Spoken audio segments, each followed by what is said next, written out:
Дорогие друзья, добрый день. Мы начинаем на музейном гиде сессию на актуальнейшую тему на сегодняшний день, которая называется «Как создать музейный цифровой продукт, который ответит на запрос посетителя будущего». Тема жизни культуры онлайн не новая.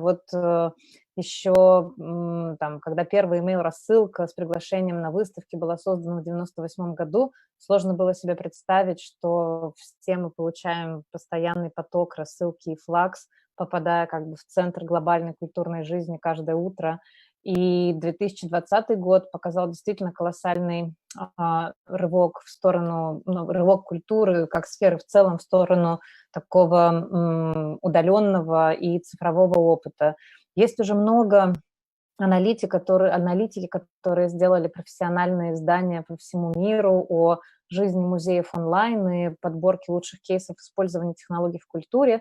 И вот сегодня нам предстоит поговорить с профессионалами этой сферы, собственно, про будущее вот этого музейного цифрового продукта. Но вначале обращу ваше внимание на презентацию Дарьи Жениховой, продюсера и CEO компании «Культура потребления», которая, собственно, сделала выборку фактов и мнений о новом значении диджитала в культуре. И вот, отталкиваясь от этих цифр и фактов, попробуем уже дальше с участниками разобрать, как бы подтвердим или опровергнем мы тезис о том, что музеи без онлайн теперь уже больше существовать не смогут.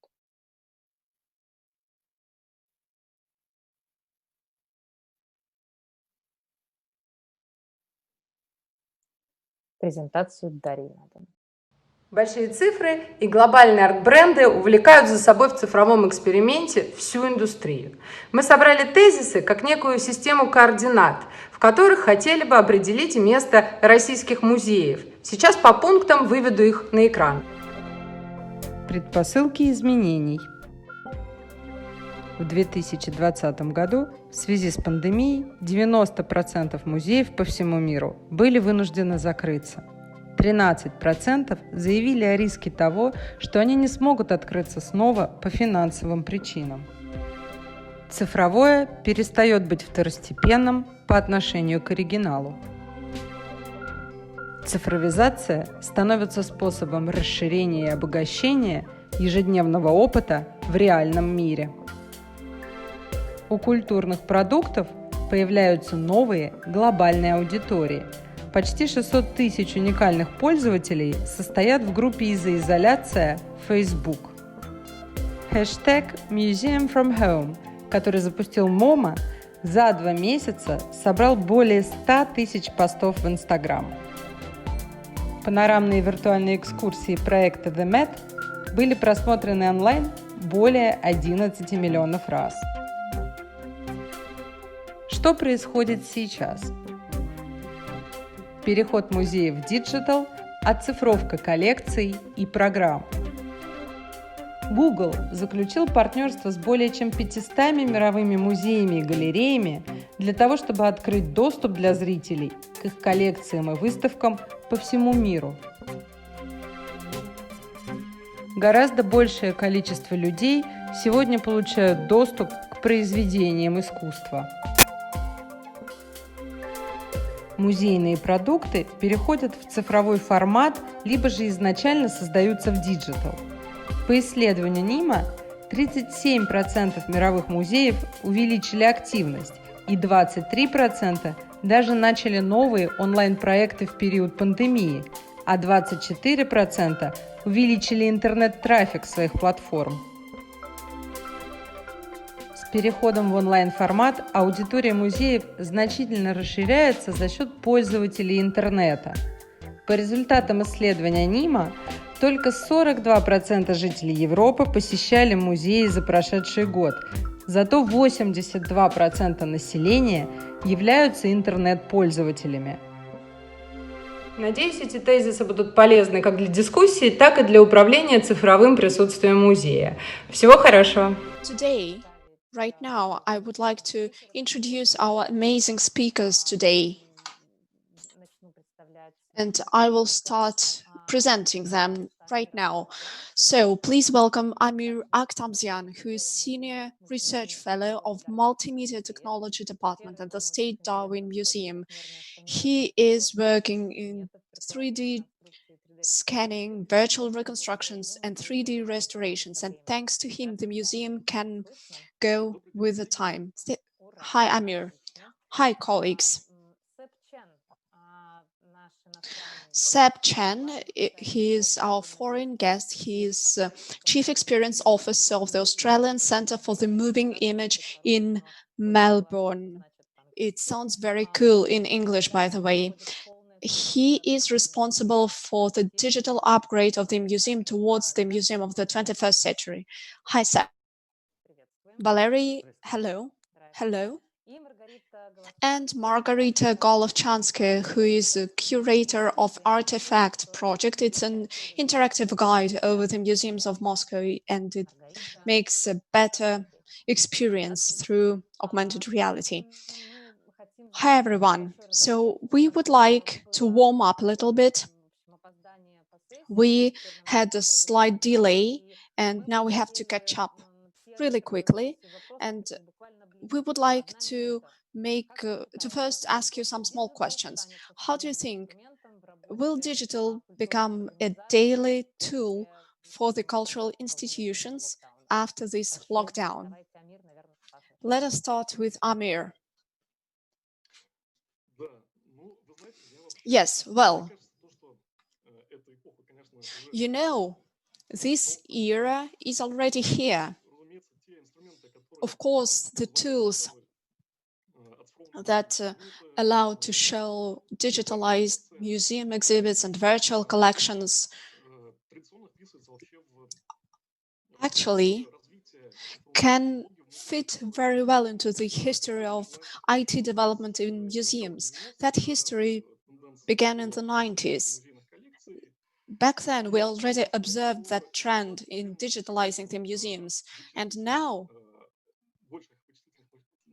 there are more IT capacities and internet speed is higher, and now developing digital tools is more accessible for people. So I think that this age is already here. We are already witnessing it. And the virtual museums that are already available just confirm that. Thank you. So it's already here. That's clear. Valerie? Yes, good afternoon once again. I'm now installing a digital timer that allows me to follow the time. And to change the daily life, we need to change the daily life of people who are creating those museums. I mean, myself in particular. For example, it will be difficult already to convince people to come to live meetings. For some reason, we had to travel through the city to meet people. But now we understand that actually we can organize those meetings at home. So lives of people are changing, including lives of people who are creating digital museums, digital plays, digital whatever. So once the life of those people changes, these people will understand how consumers are interacting with gadgets. So my gadget is telling me that my 1 minute is over. Margarita? Well, speaking about the increase of popularity of online resources to compare with traditional resources and events, that trend existed before the lockdown, and subscriptions to Netflix and HBO increased without lockdown. Speaking about whether the world will change after the lockdown or not, just observe how people are behaving when in lockdown. We are trying to continue our daily habits. Some people do makeup every day. People are publishing a lot of posts in groups such as Art in Isolation. And we believe that we are developing some habits in this lockdown period, and I think that it will remain with us, and those habits will remain with us. And in all the English language documents and manuals we have been reading, that if the museum is very present in social media, people will go there more because they know what to expect. Seb, so can you speak about the daily life which is digitalized by 100%? What do you think? But for me, since I've been working in museums now for 20 years, the digital museum has always been there. And I think what's happened now is we've had an acceleration of those trends. And what is interesting is that what hasn't changed, and this is what I often talk about, is that museums traffic in the currency of time. They don't necessarily, they recall on someone's time and attention. So we living in an attention economy. Once you are working in a screen mediated environment, you're competing with everything else that is on screen. So I don't think necessarily that a digital museum takes away from a physical museum. In fact, what we've seen is it increases the demand for that physical museum. And I think post lockdown, we will see a balancing of that. But I do also worry that the larger brand museums, the global brands that we all know, the biggest museums around the world, will simply get larger and more popular, and the smaller museums in other parts of the world that are perhaps less located in media centres or hubs of art and contemporary art discussions will be left behind. So, and I also worry that we don't want to simply make the museum experience a consumption experience. We want the digital museum to embrace the opportunities of digital communities and different forms of engagement, rather than simply a audience broadcaster paradigm. Спасибо большое. Ну вот тогда с этим ускорением, которое сейчас придало... Thank you very much. Thank you very much. With this new speed that we have after the lockdown, we'll continue our session and we'll move to the next part of our session. Our conversation is made of several parts. We'll talk about several directions of museum works, and the first theme is the main, I think, when we're talking about such global trends that museums should follow. We really talk about how museums can talk about them in a digital format, and also how they can introduce the museum online. What is the difference of digital communication and real communication? How can we talk to our audience? I would like to ask Valery Pecheykin, scriptwriter and playwright. Valery, let's start from the fact that what is your experience? What is your experience? Do you focus on the audience or readers who read your materials, and what is your image of your online audience? What is my image? Well, I'm now studying my online audience, and yesterday I opened my Instagram and I tried to understand in my settings who is following my account, and I saw that in the majority of cases these are women, and this was a real divide for my life, because I realized that my language should be oriented on women. And so from today, I will take it into account. When I was in the theater, I could not really assess the audience in such an efficient way as I can do it with a digital platform, because a digital platform can really show who is in front of you, and it is very important. How we can work with it, it is a different question.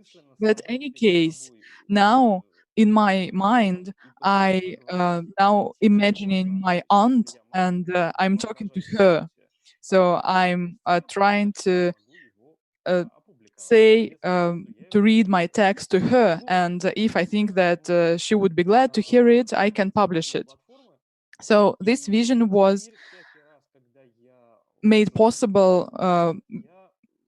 with the help of digital platforms. And now when I'm creating digital platforms, I understand that I'm competing with Netflix and also with cats, because, cats are also very efficient in competition, because when they are in the digital formats, and when we are in digital formats, we are competing with all the art, all the pieces of art which were created before us.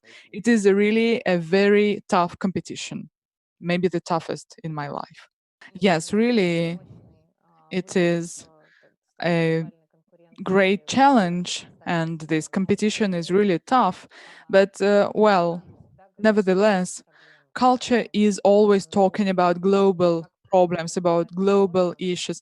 How can we explain in simple words such complex things in the digital format?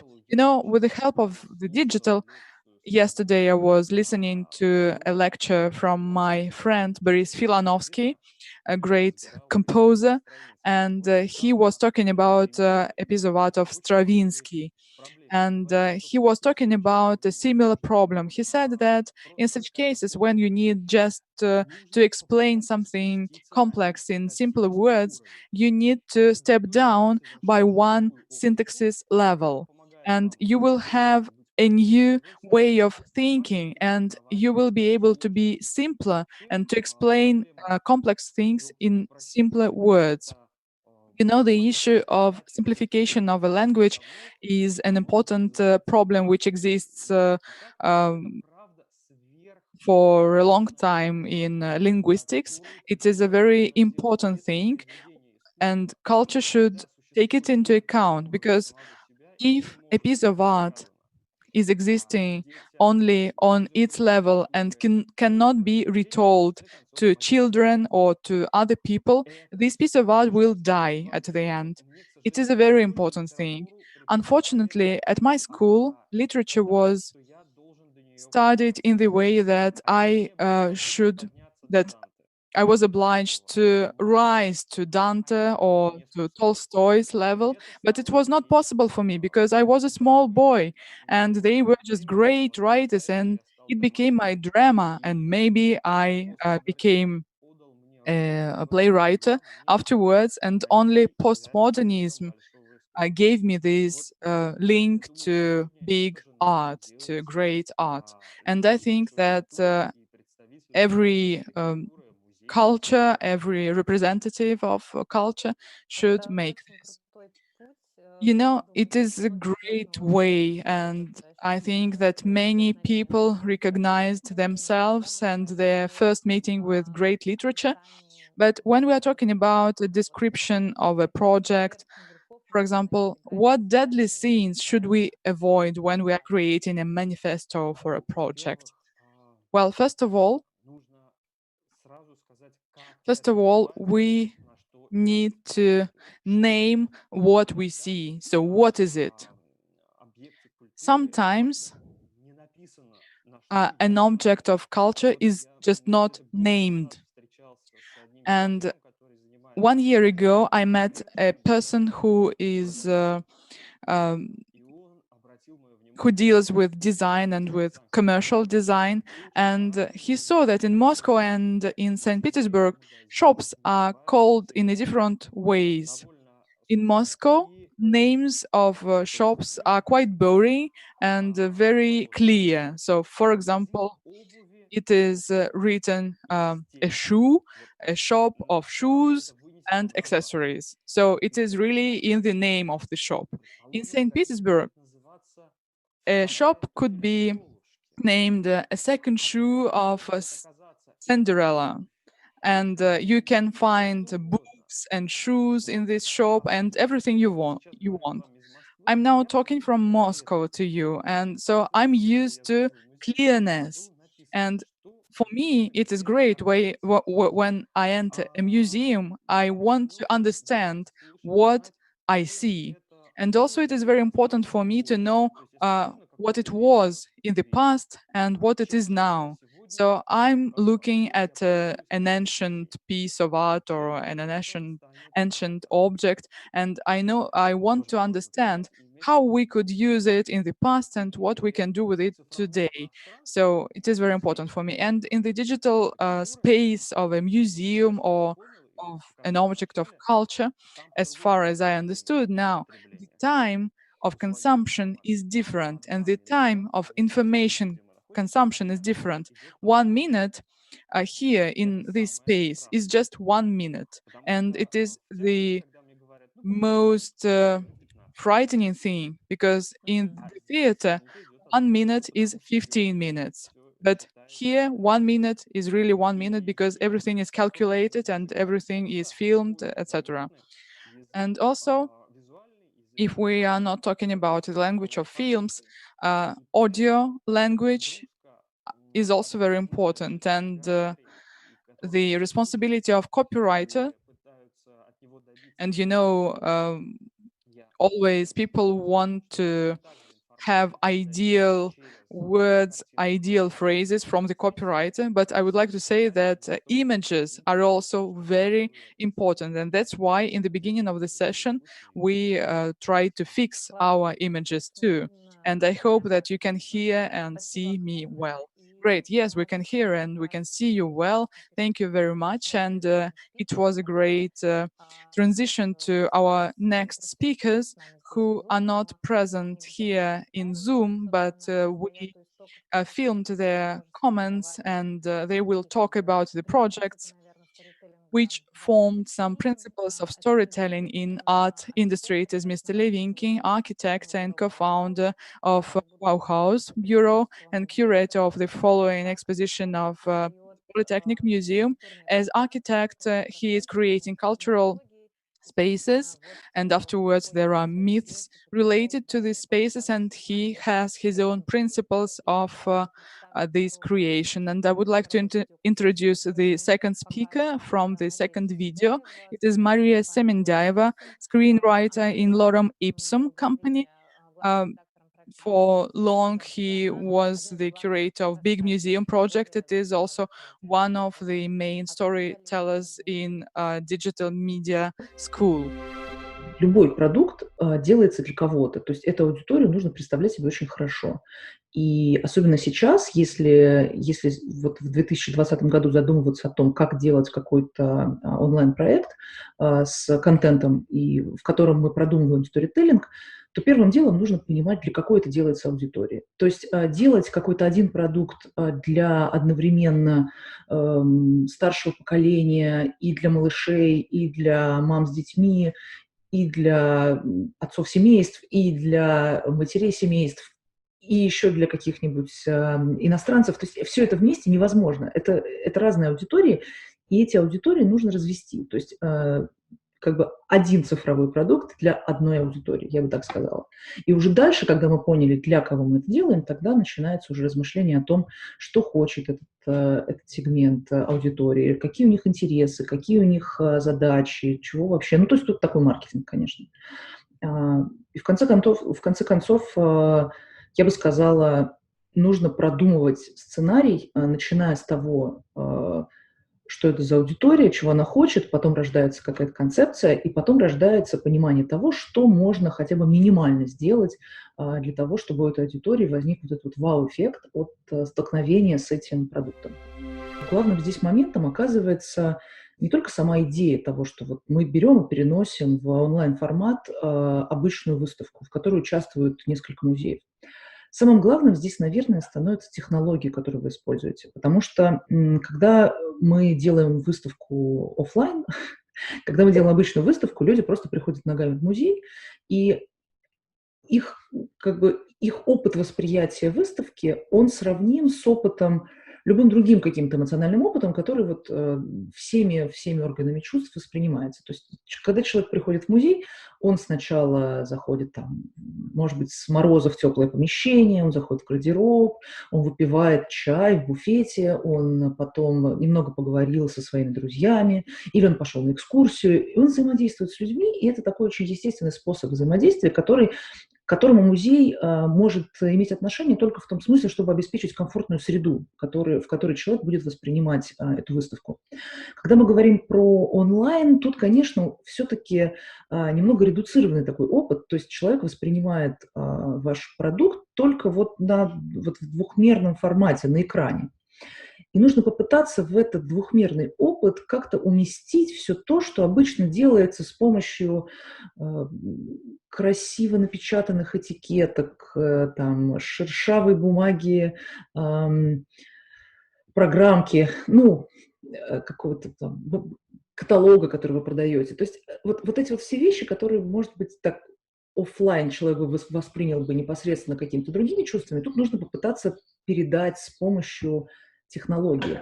И я бы сказала, что самое главное, что на сегодняшний момент, наверное, отличает очень крутые запоминающиеся продукты, которые делаются музеями или там, культурными организациями онлайн, это такие продукты, такие проекты, в которых ты неожиданным образом внезапно взаимодействуешь. То есть, например, ты понимаешь, что продуман момент взаимодействия, то есть продуман сценарий взаимодействия с этим контентом. Мне кажется, что здесь сейчас произойдет довольно важная вещь. Вот эта внезапно наступившая эра Digital, она, может быть, решит один из таких важнейших упреков в адрес музея как институции в целом. Ведь что нам обычно говорят критики музея как такой фундаментальной сущности? Они говорят, музей — это склады награбленного.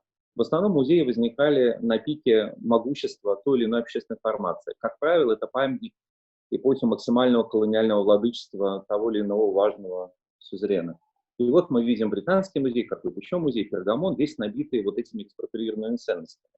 И музеи, соответственно, всегда, говорят нам критики, с одной стороны репрезентируют вот эту колониальную штуку, но как-то немножечко заикается о бремени белого человека, необходимости нести цивилизационные усилия.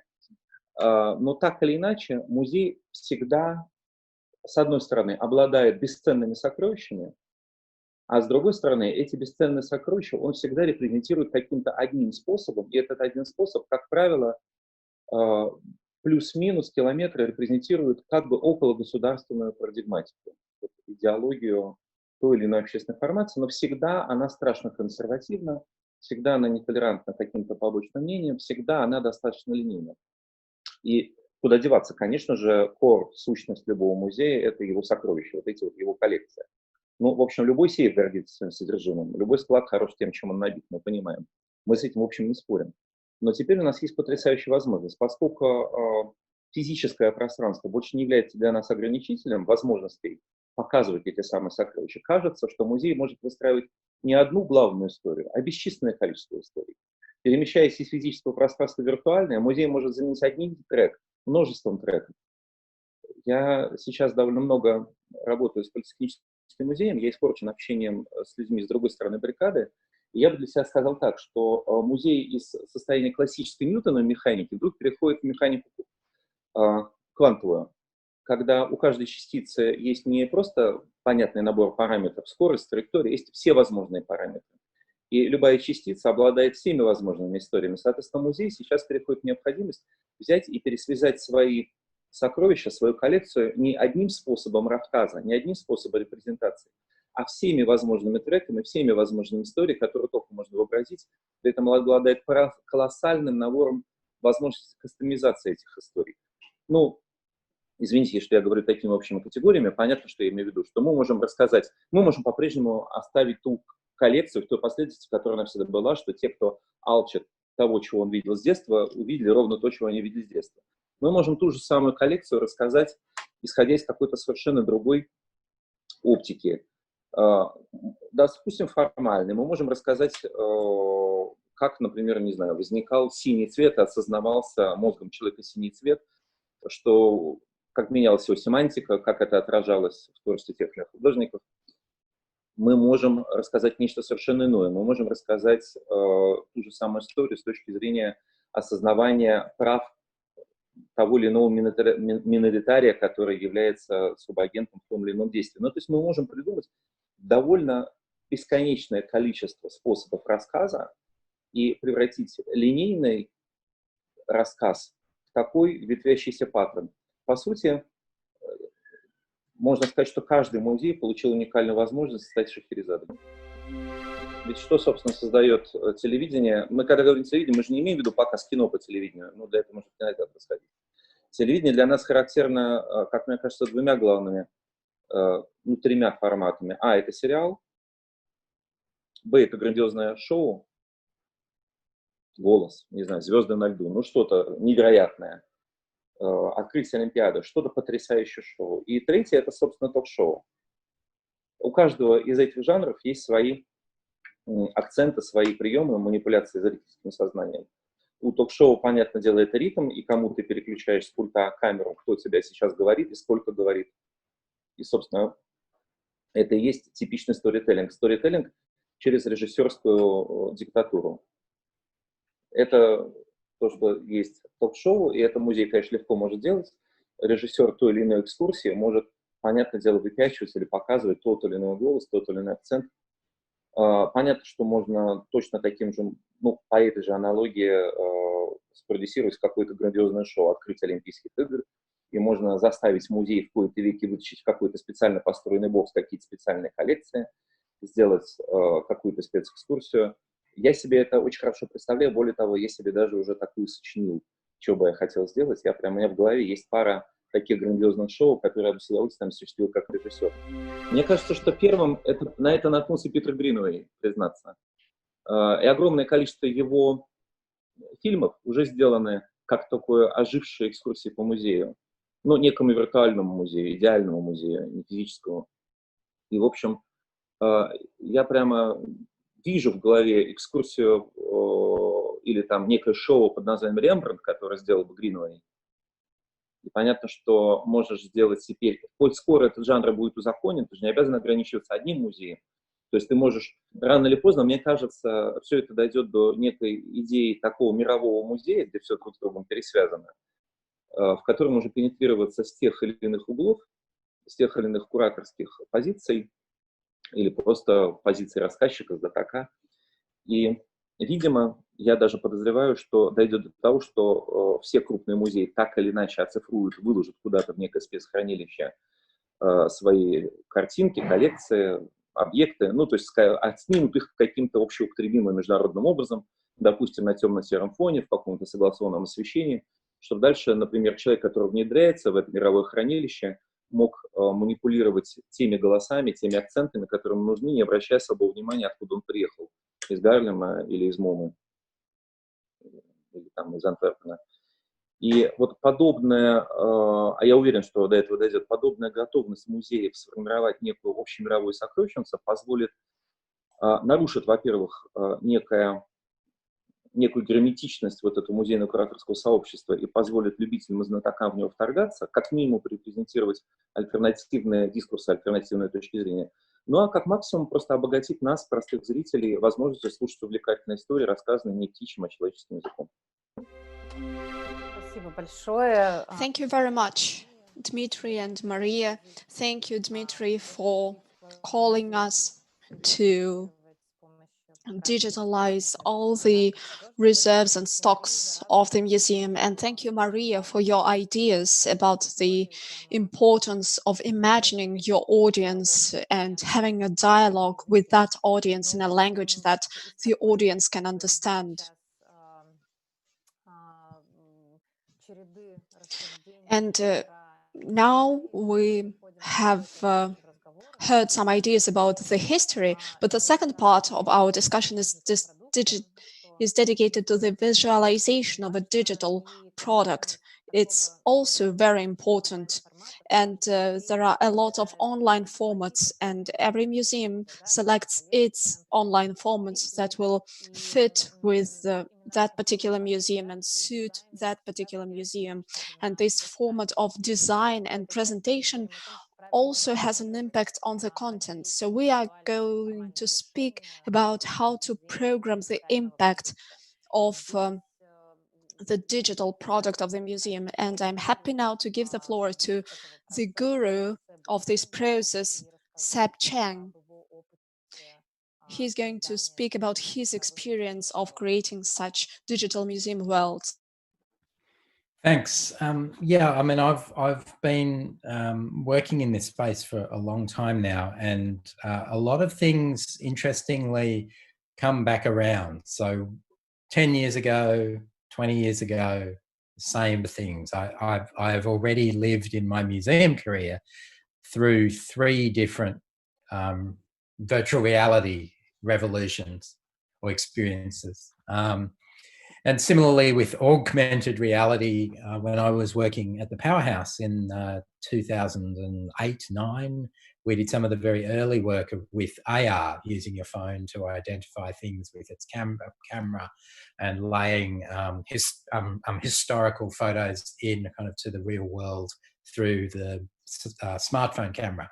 But I think the thread that unites all of this, and I think one of the things that I've really learned across that period of building products and services for museums, is that as the technologies have got better and faster, and bandwidth has got wider and more kind of ubiquitous, and mobile has taken over everything.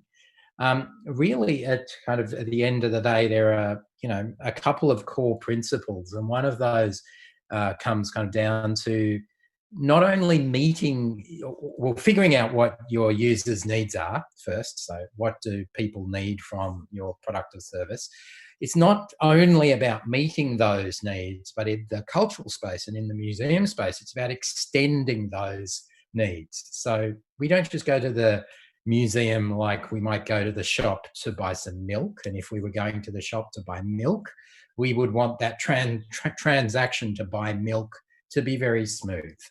But if I'm going to a museum to learn about the history of milk, or a piece of art made out of milk, I want a different sort of relationship with that. So the user needs model of user-centered design, something that has been part of my practice, and many digital designers' practice for many decades now, has always centered on figuring out what users need and meeting those needs effectively and efficiently.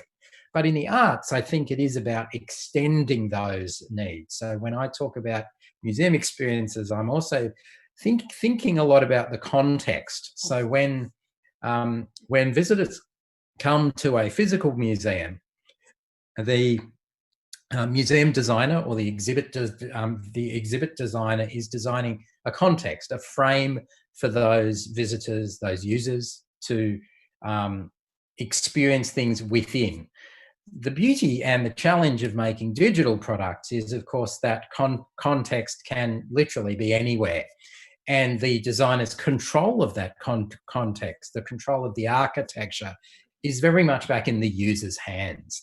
So that again comes kind of back to this notion of attention and ways of keeping people interested, challenging them in ways that are playful, but also ones that are not perhaps manipulative. I think one of the challenges in the museum world, particularly in the museum's adoption of digital, is that we often take examples or are inspired by what commercial companies are doing, and what people like Shoshana Zuboff talk about technologies that exist and are monetized by what she calls surveillance capitalism. So this notion that you're monetizing the visitor's attention, and it's somehow manipulating the kind of user or visitor. Now, museums are important because of the sense of trust people have with them, and I think there is a really interesting tension in the museum world, particularly for some people who come in from outside the museum world who see the application of technologies as ones which can often breach that trust. So success is about meeting and extending the needs of users or visitors. Digital is about the context and the designer's lack of control over context. I think the other thing that I've learned that's really important is that it's very important for museums to build their own digital literacy. So one of the challenges in museums is often the staff who work in museums, the curatorial staff, the education staff, sometimes too the marketing staff, don't have very good technological literacies. They are novice users themselves, and one of the ways to make a very successful sustainable digital product or service within the museum space is to build that staff capacity, to build capacity within the museum. Don't solely hire other companies to do the work. Work with other companies, work with other designers. And by building your own internal capacity and that digital literacy, technological literacy, data literacy, those sort of literacies that are really at the heart of a modern contemporary society now, building those within the museum allow you to make better choices and to select technologies that are more appropriate to your museum's context, and also to ensure you get the best price if you do pay someone else to make it for you. Now, there's a big difference between making technologies for exhibitions and technological experiences that the museum owns, and digital marketing and digital communications. Now, digital marketing and comms are, of course, on other people's platforms, Facebook, Twitter, VKontakte, etc., etc. Those, of course, are a whole different set of skills and other things that, again, it really makes a huge amount of difference if the museum staff increase their own digital literacy around that. So I think that is super important. The other piece, I guess, is that throughout, both in my museum now and the museum I worked at in New York for the Smithsonian, and previously in Sydney for the Powerhouse Museum, the technologies will change very quickly, and so again, building that capacity allows you to do experiments, evaluate experiments, and to build a sense of play and build a sense of what I call acceptable failure. Not everything needs kind of to be perfect. Things need to be effective, and things need to work. But often museums get very caught up in perfection. And that's one of the other things that I think when I work with museum directors or senior curators, I'm very much trying to work with them to make them a little more relaxed about experimentation. One of the beautiful things about digital is that you can get very large reach, but very, very low risk. It's comparatively, because things move so fast, you can make things that you can repair. Whereas curators have grown up with a model of publishing. Once that catalogue, that book was published and they found an error, it was a huge challenge for them. So I think it's that sort of literacy piece that I think is really key to this and shouldn't be forgotten. I just have a small question to you. I think that you have voiced one of the most important ideas about the trust to museums. People trust museums. And during the lockdown, how could you describe the change in the demand of people towards the museums, as people still trust the museums? So how did their demand change? Sure. I mean, we found in Australia that because a lot of people were obviously working from home and their children were going to school from home, that there was a huge opening up of attention, of time, and people were looking for trusted resources, trusted places to find out both information and cultural experiences that weren't necessarily about trying to sell or market them new things. So we found that our visitation to our web products and services, both on our own platforms and on other platforms, grew by, I would say, roughly 60%. Other museums had much higher growth. Interestingly for us, whilst we did have a larger growth in audience around the world, we also found that locally in Melbourne, we had an enormous rise in visitation to our digital products and services. So what that identifies for us is an opportunity as Melbourne comes out of lockdown now, that there were a large amount of audiences who hadn't visited us, who now may have a desire to visit us or can continue to engage with us in kind of to the future. So that happened with not only our museum and our education content, but also as we also run some cinemas with a project that we were running called Virtual Cinematheque. And what was interesting about Virtual Cinematheque is our cinemas were closed. Virtual Cinematheque had our curators talking about and recommending films for people to watch on other streaming services. And the curators were helping people at home choose better films to watch.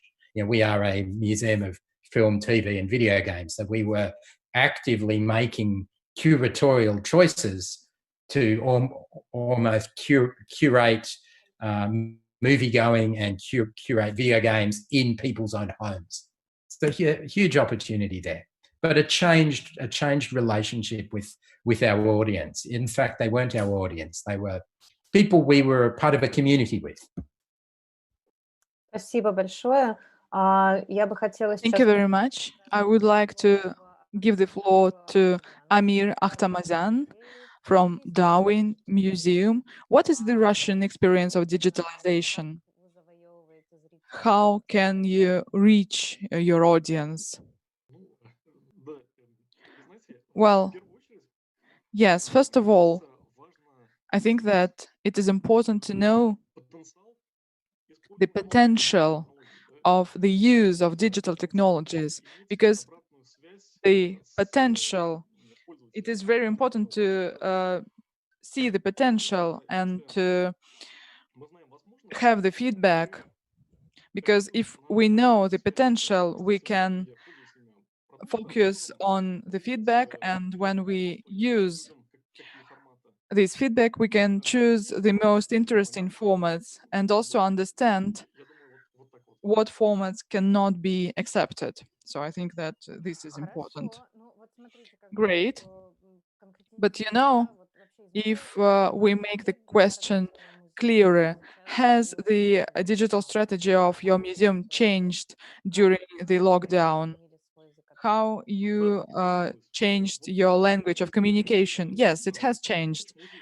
You know, the last event of Night in a Museum, we have tried practically all the platforms that we had in our possession. We made a quest in Zoom. We made also live broadcasting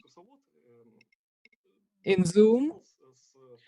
And you know, there was a guide who was just going from one museum room to another with a lamp and was talking about our exhibition. We have also tried to make video performances in 360 degrees dimension. We filmed these performances on a special camera with a 360 degrees dimension, and it was very interesting for our audience. And we also have tried to make streams on Twitch. Twitch, it is a platform for young people. Well, in the majority, these are young people. And this format was quite interesting. For us, it was a new experience. And yes, this was our first attempt, our first time with a broadcast on this website, but we have analyzed the statistics and we've seen that there were quite a lot of spectators. Usually, our museum is visited by 6,000 people during this event of Night in a Museum, but we have looked at the total of people who watched our broadcast, and the figures were practically the same. But of course, we understand that it is different. When you come to a museum, these are people from Moscow who come to our museum for this night in a museum. But now we have analyzed the statistics and we've seen that there were people from all over Russia who watched our broadcast. What about our digital strategy? I think that there are two different opinions. The first one can be expressed by a quotation by Jack from the Caribbean Pirates. The material has become unmaterial. But the second opinion is dealing with museum information. And museums are trying to adapt their real exhibitions to the virtual space, to the virtual format. And we are still dealing with the problem of interface, because now everyone can use any gadget to access digital materials. And in our portable devices, there are different detectors, movement detectors, and also detectors for 360 degrees dimension, etc. But all the information is going through the 2D screen. And the format of a virtual presentation allows us to take over this barrier, because the reception of information, it is a very general thing. It is practically the portal between a man and an informational environment. We see some interesting developments in AR museums, and Margarita will maybe talk a little bit about this. So I'm talking about the use of new interfaces, of the interfaces of smartphones, but we are trying to make our presentation better and more adapted to this virtual space. That's what about our digital strategy. It is clear that we can say that IT is a tool. If we have a look at historical events, we can remember the dot-com bubble in 2000, in early 2000s, when the technologies just appeared. People could not understand that the internet is not producing information itself. And if you have a business model, the internet can add some value to your business model. And informational technologies can just increase the effect of your business model. Well, great. Great. All the participants are now leading to another speaker. That's great. And now we'll continue with the experience of the Tretyakov Gallery. This is another big state museum. And we'll talk about its strategy and its future work online. Tatiana Morduляsh, you have the floor, Deputy of the Director of the Tretyakov Gallery. Мне кажется, что то, что мы делаем онлайн, это очень важно. Третьяковка уже давно работает с онлайном, и в этом наше некоторое преимущество, как и преимущество у многих больших музеев, у которых онлайн был, и институций, которые работали раньше с онлайн-аудиторией. У нас уже был некоторый опыт, и у нас была инфраструктура. Мы знали, как делать, что делать, у нас есть люди, у нас есть команда, у нас есть, условно говоря, техника, чтобы это все делать. Мы, конечно же, сильно интенсифицировали работу онлайн. Что мы попытались делать? Понятно, что когда мы вышли в этот онлайн, когда вдруг офлайн закрылся, и мы все оказались только в онлайне, это был некоторый шок. И в этом смысле очень интересно, как все коллеги кинулись искать новые форматы и нащупывать новые пути взаимодействия как с контентом, то есть как презентации, как создание нового типа контента, новой формы, выкладывание контента в новые формы, так и поиска новой аудитории и поиска языка для этой новой аудитории. Мы честно для себя сразу проговорили некоторые вещи, которые мы понимали станут принципами нашей работы онлайн в этом хаосе и полной неопределенности. Прежде всего, мы хотели бы сохранить качество онлайн-продукта Третьяковской галереи. Понятно, что Третьяковская галерея, как бренд, она имеет некоторые особенности. Это консервативный бренд, мы в хорошем смысле консервативные, медленные, глубокие, и за счет этого очень качественные. И этот критерий для нас должен оставаться важным, в том числе в работе онлайн. Именно поэтому мы не кинулись делать какие-то быстрые мастер-классы на коленках или очень быстрые решения, которые мы понимали, мы не сможем вытянуть по качеству в сложившихся условиях. Мы нарастили темпы по ранее запланированным и неплохо проработанным проектам. Например, мы запустили лекторий онлайн, и мы сделали серию, о которой давно мечтали. Это серия «История одного шедевра» по постоянной экспозиции Третьяковской галереи. Вообще, мне кажется, что многие музеи в этот момент оглянулись и поняли, насколько красивая и богата их экспозиция, постоянная экспозиция, их коллекция, и то, как много еще можно сказать и сделать с теми новыми инструментами, которые мы освоили на выставках-блокбастерах, о своей коллекции, о своей экспозиции. Мне кажется, что мы были готовы. В отличие от многих региональных музеев, в отличие от многих, даже там, зарубежные музеи тоже это очень хорошо видно, люди, которые первый раз вышли в онлайн, и у которых куча косяков, в общем, невооруженным взглядом видно, что ребят, так не делают, а мы были готовы. И Гараж был готов, и Пушкинский был готов, и Эрмитаж был во многом готов. У всех свой язык, у всех свои какие-то фишки, у всех свои понимания качества и формата, но мы были готовы, и в этом наше большое отличие.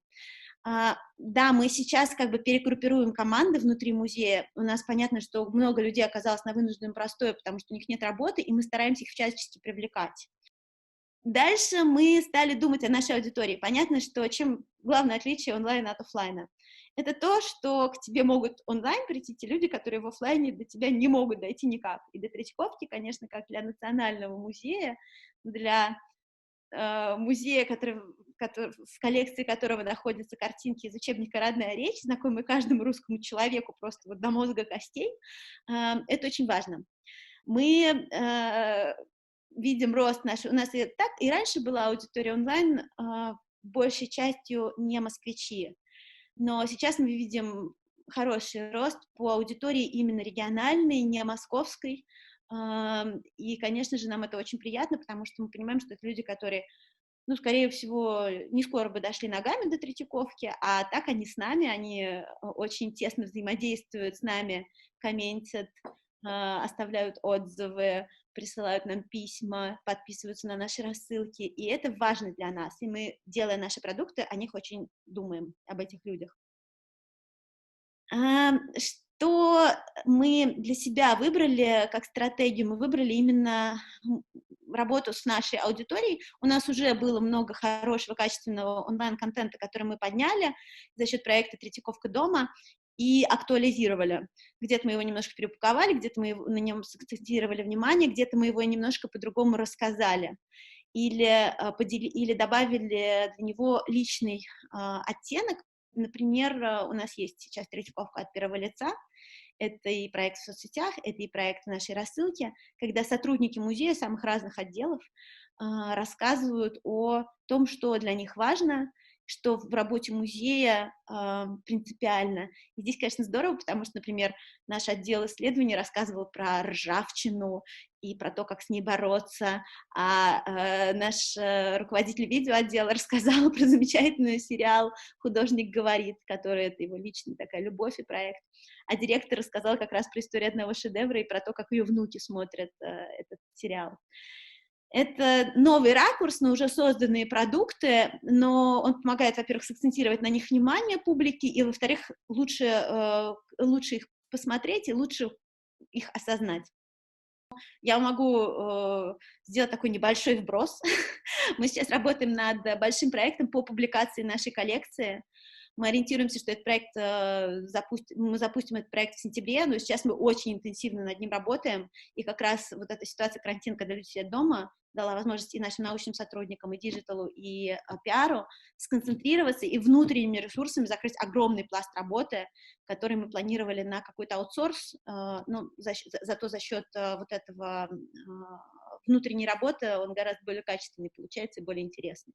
И мы открываем очень много новых вещей, и мы делаем вещи, до которых раньше мы понимали, что они, в принципе, нужны, да, там, это хорошо бы когда-нибудь сделать, вот, наконец-то мы это делаем. Это огромный кайф, это огромное удовольствие поработать над базовыми вещами, вернуться, посмотреть на них. Мы все знаем с детства Лаврушинский переулок, там, Шишкин, Айвазовский, Врубель, передвижники, ну, 18 век, да, там, Рокотов, Венецианов, ну, казалось бы, что можно еще про это сказать? Можно по-новому посмотреть, можно об этом поговорить, это интересно, это важно и это актуально. И мне кажется, это главное открытие нашего карантина, что онлайн можно много чего сделать, базового, очень правильного, очень интересного. I will give the floor to our last speaker, to Margarita Golovchanskaya, curator of an Inter-Museum super project of our Ministry of Culture of the Russian Federation. Margarita, please tell us about the details of the artifact project and about the global changes which appeared in 2020. Could you allow me to share the screen? I see that I cannot do it now. Well, I will just say a couple of words when they are fixing this issue. You know, Artifact is a very interesting project, and first of all, we had an augmented reality application, but after the challenges which we faced during the lockdown, we decided to proceed with a new concept. Artifact, it is a set of tools, and each museum can choose tools which are most adapted to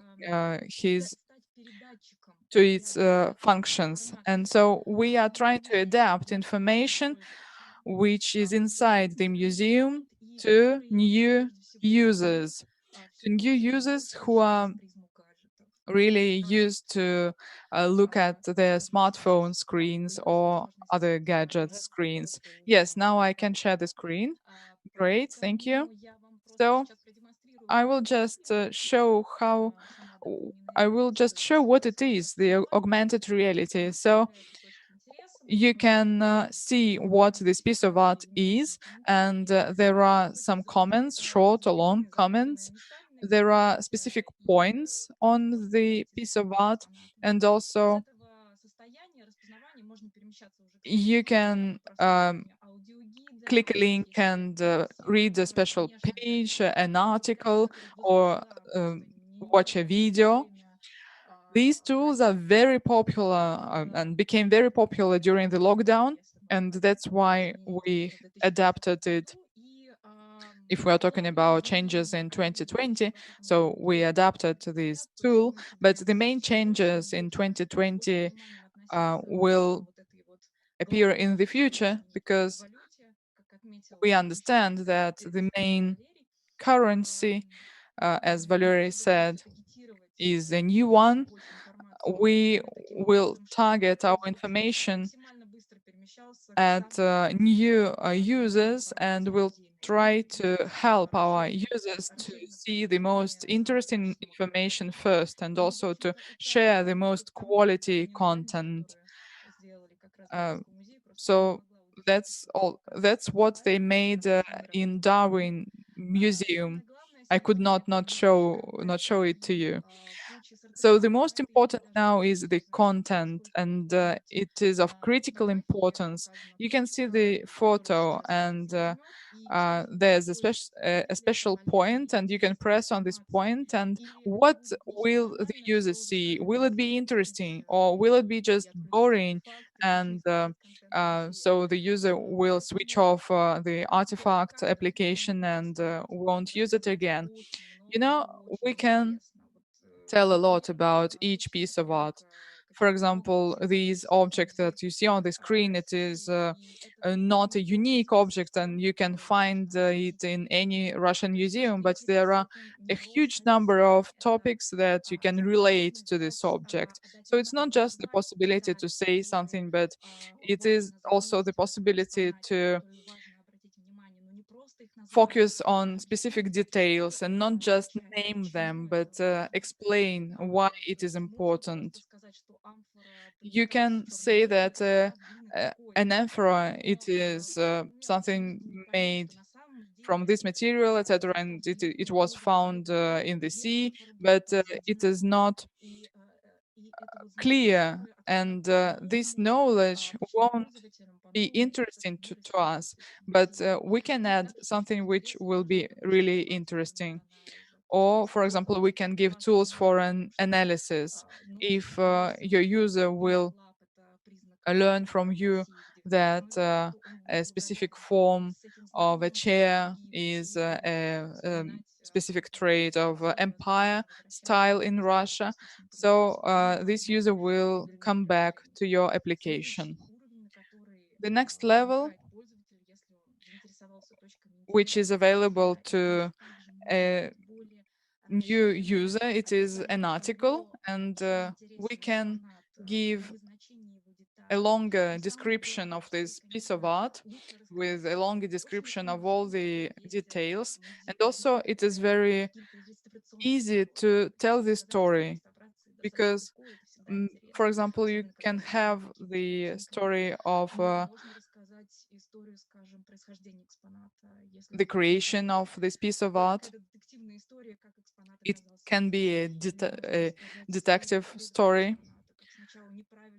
For example, first of all, they did a wrong analysis of its material, and they made wrong conclusions, but afterwards they had correct results of the analysis, and so they had a new understanding of what commerce, ways in antiquity were, etc.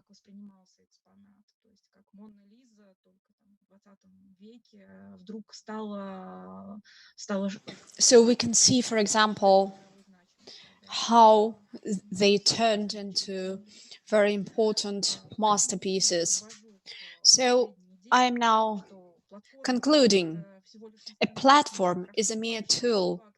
We can understand very well that Artifact is just one of many platforms available. It's just one of the tools that can help you to present content to your users.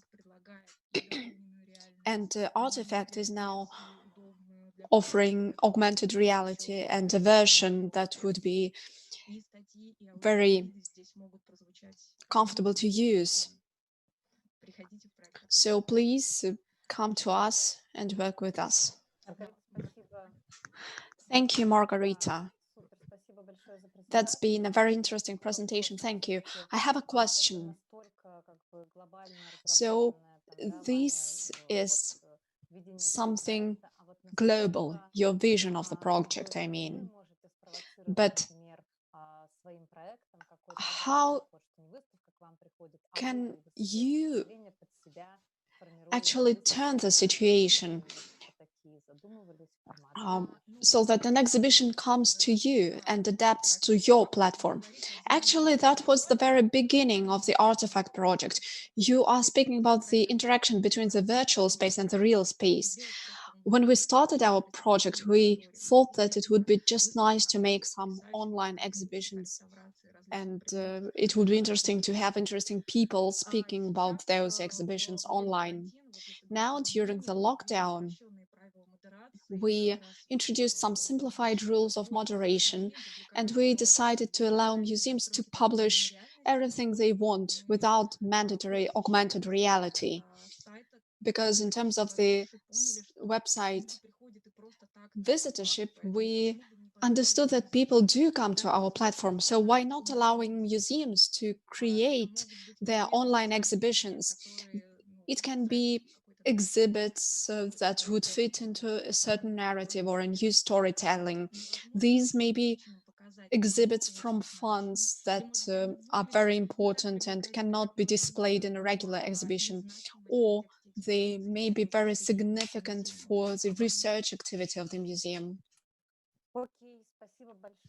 Okay, thank you very much. So, dear colleagues, it is unfortunately time to wind up our discussion, and